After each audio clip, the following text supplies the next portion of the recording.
Welcome to another oil rig of deception taken from r/romance scam. This story is called Totally Got Played. After being married for over 12 years, I didn't realize how bad scammers had become, prevalent in all social media and dating sites you pay to use. Yes, we talked about this in another Reddit video. Apparently, dating sites as well as Meta and other places are filled with scammers. And I guess because there are so many of them, these sites and apps cannot keep up with it. I can't count how many I had tried to get me. Fortunately, over 90% I told them to get lost, but some are really convincing and they suck you in bit by bit, making you feel like you know them. Then the emergency comes in and they need money and only you can help them. Maybe they start that with trivial amounts and they work their way up. I lost a good bit of money, more than some and far less than others. What scammers and catfishes do to gain people's trust fast is what I call anti-morphing. Basically, they mimic their target. Whatever they like, the scammers like it as well. Hence why there are so many of these stories with, "Oh, I thought they were my soulmate. We were so similar. We lived almost the same life."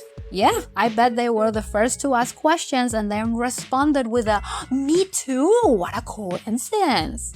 The money thing sucks, but money can be replaced. The emotional damage is the worst part of it. You feel like you have truly been rewarded mentally and emotionally. I mean, there are people who lost millions of dollars on scams like this. The emotional blow is for sure, but some people lose everything they had, even family.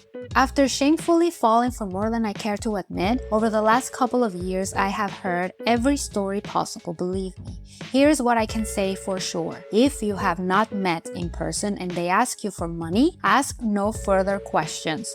Just run, block them. Don't even listen to their very sad stories. It's absolutely inappropriate for anybody to ask for money this way. Ooh, agree. But here's the catch.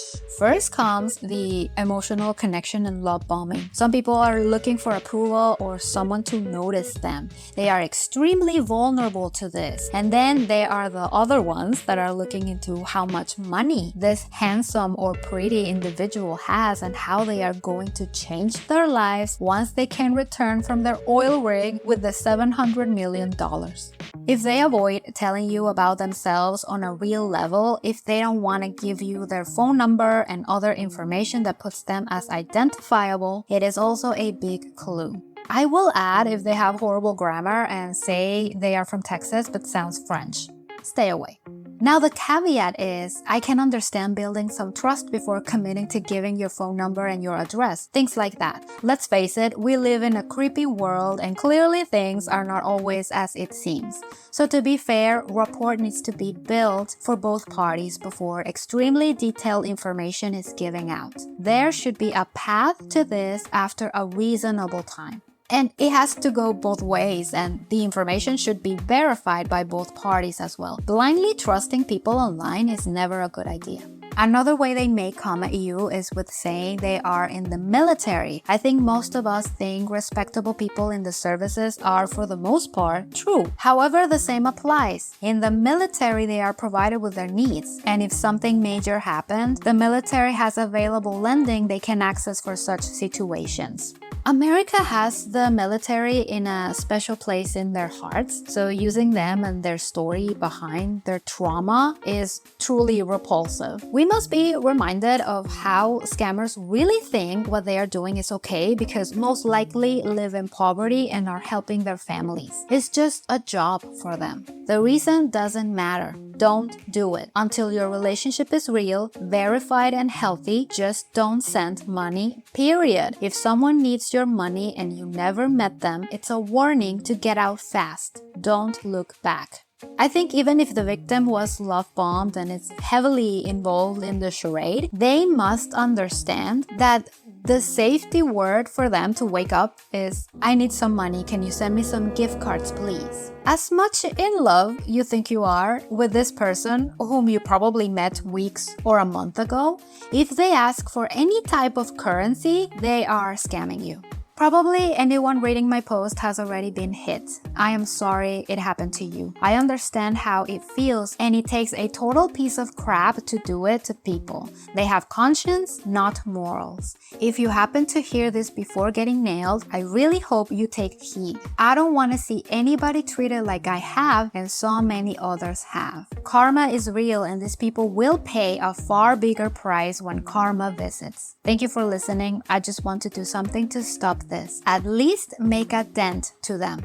I mean, they most likely live in an impoverished place with high criminality rate, tons of family to feed. They feel entitled to your pain because they are already suffering themselves. Thank you for speaking about your experience. I think the more people are vocal about what happened to them, others are going to listen, and probably some of those stories will resonate to their current affairs. I haven't been hit by a smooth criminal, but I still remember the very first Catfish episode and how the catfish was so mean when confronted. They play the victim and try to manipulate the scenario in her favor. I had no idea this was a thing people do, and yet here we are. Thank you, OP, and best of luck on the romance department. Let's go to the next one called The Unimaginable Happened to Me. I was scammed worth $18,000. We met and chatted through Bottled, an application last November 2023. We then proceeded to talk in WhatsApp. He confessed that he wants to take our relationship to the next level on December of 2023, a month later? Hell no. He mentioned that he wanted to visit my country and meet me here. The scammer said he lives in Leeds, United Kingdom. We talked every day and constantly without minding the time difference.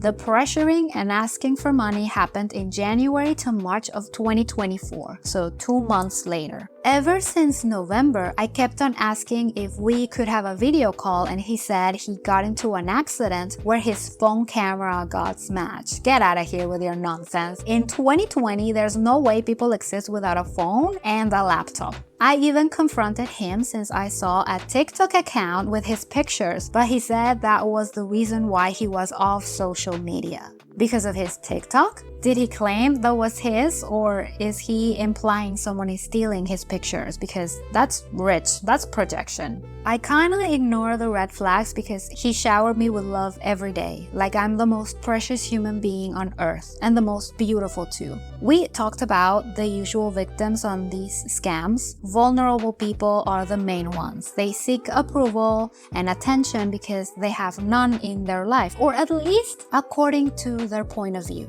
The story goes like this. He said that he is an engineer and contractor, that he will have an international construction project in China. Oh, is he working in an oil rig? I bet his job has tons of computers with webcams.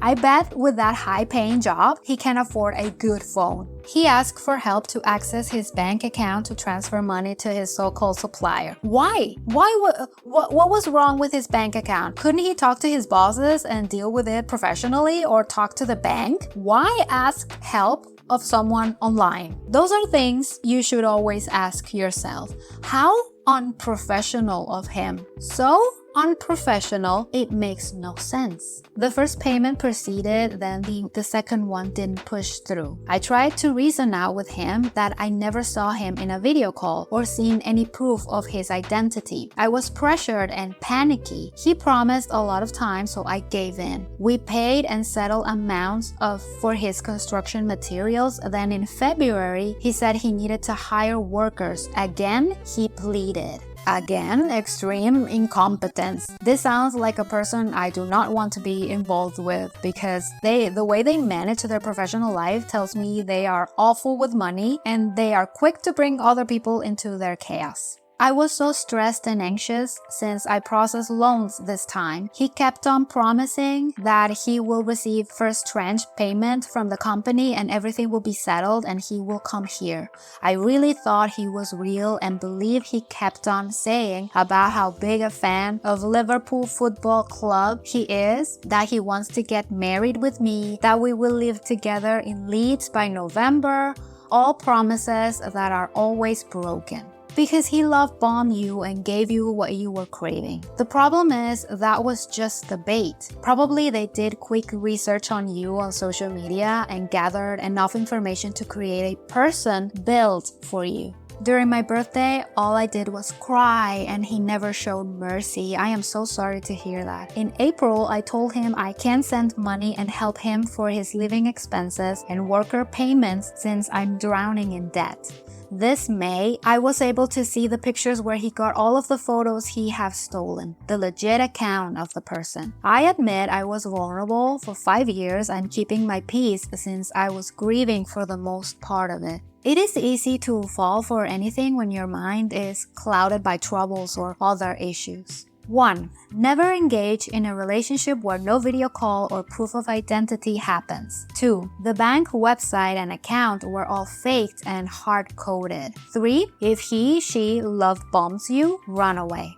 I will add that a relationship goes both ways. If they keep asking without giving, it's just not worth it, even if they are for real. And I think the most important of all, the very first thing to do when contacted by a stranger wanting to have a relationship with you, reverse search their pictures and check their activity online. If you see one too many different profiles using the same picture, it's safe to say they are most likely scammers. Right now, I feel gutted, ashamed, angry, and disappointed with myself. I find it hard to say to my family as I know it will break their hearts too. I don't want my life to end here. It won't. You have learned so much about this. You can help a lot of people, including your family. Maybe they don't know about romance scams and maybe some close to you is involved in something like this. Speak up. Don't let a creep destroy your life. Your family, hopefully, will be by your side and learning from you. I easily move past my feelings with him and I don't long for him.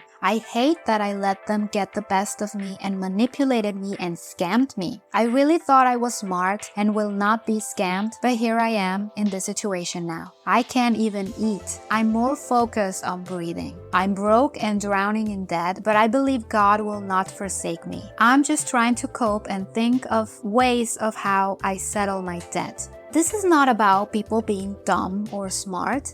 These are people who know how to manipulate and know the victim's soft spots. You got this. Remember, this is not forever. Everyone falls, but we can all stand up even wiser than before. I wish you courage and strength. Again, this is not forever. What do you think about these stories? Leave me your thoughts in the comments. Don't forget to subscribe and leave a like. It really helps. I will see you in the next video. Thank you for watching.